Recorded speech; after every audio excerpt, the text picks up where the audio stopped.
নমস্কার বন্ধুরা, আজকে আমরা চলে এসেছি বাবুল ক্যাফেতে, যেটা রয়েছে এয়ারপোর্ট 2 নম্বর গেটের ঠিক অপোজিটেই। বাবুল রেস্টুরেন্ট ও বাবুল ক্যাফে দুটোই পাশাপাশি রয়েছে। আমরা গিয়েছিলাম রেস্টুরেন্টে। প্রায় 1.5-2 বছর হলো এই রেস্টুরেন্ট ও ক্যাফেটা খুলেছে, কিন্তু ওদের কনস্ট্রাকশনের কাজ কমপ্লিট না হওয়ার জন্য আমাদেরকে বলল ক্যাফেতে গিয়ে বসতে, আর ওরা খাবারটা প্রোভাইড করবে রেস্টুরেন্ট থেকেই।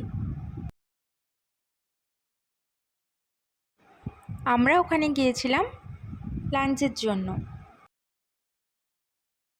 আর আমরা প্রথম পাতেই নিয়েছিলাম স্টার্টার চিকেন টিক্কা কাবাব। চলে এসেছে আমাদের স্টার্টার। বন্ধুরা দেখুন চিকেনের পিসগুলো ঠিক কতটা বড় বড়, আর সাথে ধনেপাতার চাটনি দিয়ে চিকেনটা খুবই টেস্টি লাগছিল। আর প্রাইস পড়েছিল 300 টাকা। স্টার্টার দিয়েছিল টোটাল 8 পিস,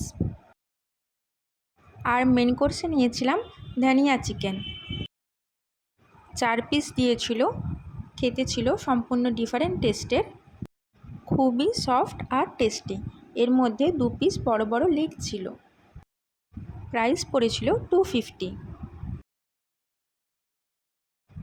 আর সাথে নিয়েছিলাম জিরা রাইস। খাবারের কোয়ান্টিটি এতটাই ছিল যে দুজনের হয়েও আরও বেশি।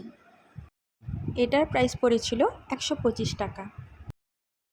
আর শেষ পাতে নিয়েছিলাম কামালসের কাঁচা ম্যাঙ্গো ফ্লেভারের আইসক্রিম। এত স্পাইসি খাবার খাওয়ার পর শেষ পাতে কি আর একটু মিষ্টিমুখ না হলে চলে বলুন তো? তো বন্ধুরা এখানে দেখলাম টাকার তুলনায় খাবারের অ্যামাউন্ট আর কোয়ালিটি দুটোই অনেক ভালো। তো তোমরাও চাইলে সেখানে ট্রাই করতে পারো। ধন্যবাদ।